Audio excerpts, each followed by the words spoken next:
I define momentum simply by having things going your way, okay? That means that you've got a maximum amount of wins and a minimum amount of losses and headaches and bullshit that you have to deal with. Think of a snowball rolling downhill, gathering steam, getting bigger and getting faster without you even having to push it because of all the other hard work that you've done to get it to that point, okay? I look at success like when you're just getting started, you're pushing that snowball up the hill and it's getting bigger slowly, but the weight is bearing down on you and it's hard. Then you get it to the top, okay, and the top is flat and it's neutral and it's starting to, you're getting close to getting into cruise control, but you still have to keep pushing. But then when you're on the other side of the hill, now you've got all that momentum behind you and you can tap dance behind the thing and it's still rolling down, still gathering off of shit that you did 3, 4, 5 years ago. My traffic is still going up off of articles that I did 3 years ago. Okay, that's how it works. And in my experience, the more positive momentum you have going for you, the easier it is to accomplish things. And the more negative momentum you have against you, where you feel like life is on top of you and you feel like you just can't get ahead, the harder it is to accomplish things, okay? So not only is it easier to accomplish things, but it makes the journey a lot more pleasant when you have positive momentum behind you and you're not fighting an uphill battle. And if you're a true student of the game, you understand that the journey is as important as the end result, okay? You have to live to enjoy the journey because the journey is going to be the vast majority of what you're doing. The obstacle or the end result is a very short thing compared to the journey. So you have to be able to enjoy the journey. And to do that, you have to be able to have that positive momentum going for you. So without further ado, I'm going to give you the 5 steps for mastering momentum. Okay. Number 1, value momentum over money. To get momentum, you have to value momentum, just like anything you want in life. And you have to be able to value it over money, okay? I'll throw out a brand new pair of shoes or shirts, or I just threw out a printer today that didn't work the way that I wanted it to. I won't even get a refund. I'll just throw it right in the garbage, all right? I'll buy 5 shirts. I won't like 2 of them, right in the garbage. Or 3 pairs of shoes. I won't like 1 of them, right in the garbage. I don't even care. I don't care about a refund whatsoever, okay? Because the headache of returning something is not worth my time. And that's time I could spend on my business.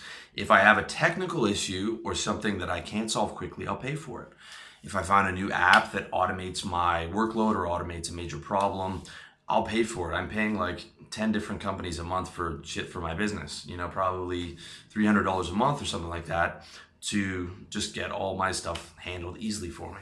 Okay, I'm always willing to pay top dollar to solve a major pain point or major headache. And even if it comes to research, I'll buy a new computer. I run through a new computer every year. I'll buy a new computer with 10 minutes of research at Best Buy, right? I know the specific specifications I'm looking for. Okay, it has that. All right, I don't even care about the price. I'll just buy it. And I can do that because I keep expenses low and I focus on making money in my business. From day one, it's about getting rich. And part of that is I moved to Thailand so that, my expenses are 1/5 of the cost of what they used to be. And, all those different things, because that's my focus day in and day out. So I'm able to do shit like that. I'm able to just pay to get headaches solved.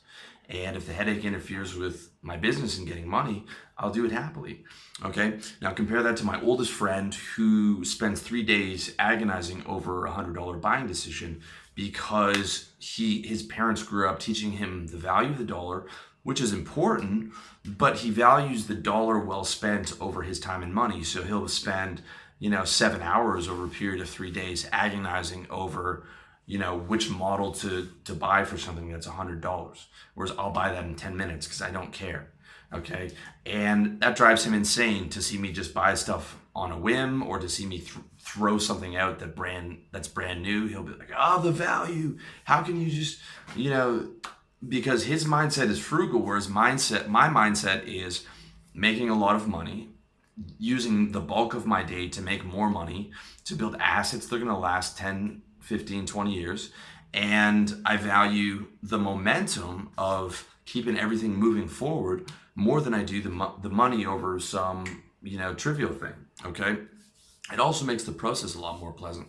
So he's sitting there agonizing over every little thing.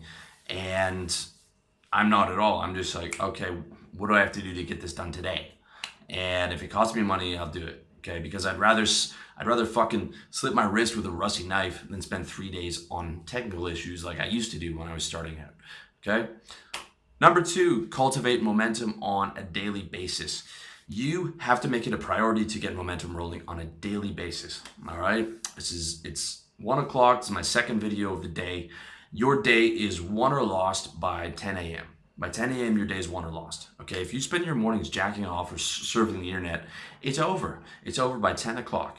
You're not going to have that momentum rolling, and your day is never going to feel quite right. Okay. What you do is you wake up, get out of bed, you start your day by doing easy stuff first. And by 10 a.m., you already have wins under your belt, okay? By 10 a.m., I've said my prayers, I've taken out the garbage, I've exercised, I've done all my grooming, I've taken my greens shake, I've taken my pills, put my minoxidil on, I've taken my TRT injection, I've responded to emails, and I've already done some work. Okay, that's by 10 a.m. So by 10 a.m., I have like 10 wins already. And all those things get knocked off on my Wunderlist task management app. I wake up, everything's automated on that, so I never have to think about what I have to do. I just do what my Wunderlist tells me to do. And if you want to see how to do that, check out my book, How to Get Organized, over at revolutionarylifestyledesign.com/books, or the links below this YouTube video, because I just wake up to get shit done, and I live on my Wunderlist. And by the end of the day, I feel good because I look back through the day, I look back through all my wins, and I'm like, okay, all that stuff is going through my way. I have, X amount more content or move towards whatever project, and I constantly reminding myself, okay, we got all those more things going my way. This is what I did today. This is what I accomplished. All right. So cultivate momentum on a daily basis. Number 3, avoid the sunk cost fallacy. Okay, this is an investment term that you can apply to any facet of your life. And basically the sunk cost fallacy is spending good money on a bad investment. Okay, this also applies to your time, spending your valuable time on something you can pay someone else to do who is way better at it and can do it way quicker. In other words, you cut your losses as quick as possible instead of worrying about money you spent on dumb decisions. Okay, to use that printer example again, I bought a printer, the Wi-Fi didn't work right. I have a Chromebook and there's driver issues and it needs something that's Google Cloud print compatible instead of just Wi-Fi, etc., etc. Spent an hour and a half fucking around with the thing, and then I was like, okay, I'm done. Right? It's fucking $80 or $100 printer. I'll go and buy the fucking $200 one. Right? Probably should have done that in the first place, but thought it would work, didn't, and that's it. All right. So, just cut that loss. The sooner you cut your losses, the better, because in business, you're going to make a mistake every day, whether it's a small mistake or a big mistake. There's something you do wrong every day. All right. And I'm not even going to get a refund on that thing. It means I'd have to go back to the store, try and talk to the guy in Thai, and it just shoot me in the head. I'm just going to go buy another one and throw it out. And that's what you do. Instead of agonizing over shit, you picture how good the problem will feel when it's solved. Instead of saying, I spent all my time or my money on this. What happened in the past doesn't fucking matter. What happens is right now you have a problem. And instead of thinking about the pain of the past and holding on to that problem, think about, how do I get this solved? And the pleasure you're going to feel when you get it solved. And when you do, you will feel good. You'll be like, okay, well, that's done, right? You solve it by throwing out or changing providers or whatever it takes to keep it moving forward. Think how many things that you have on your list or things that you want to get done that you can't get done because you're just like, I'm not going to spend the money on that, right? Whereas you go to the bar and spend $100 4 nights a week, or 4 nights a month, right? $400 a month. You could have spent that to get the best tech guy to fix your website problem, right? That's how you have to look at it. So think how many problems you have right now that you have the sunk cost fallacy. You have invested time into this where you could just throw money at it or, find some other way or change providers and, just do it. Like, forget about what happened in the past. Okay.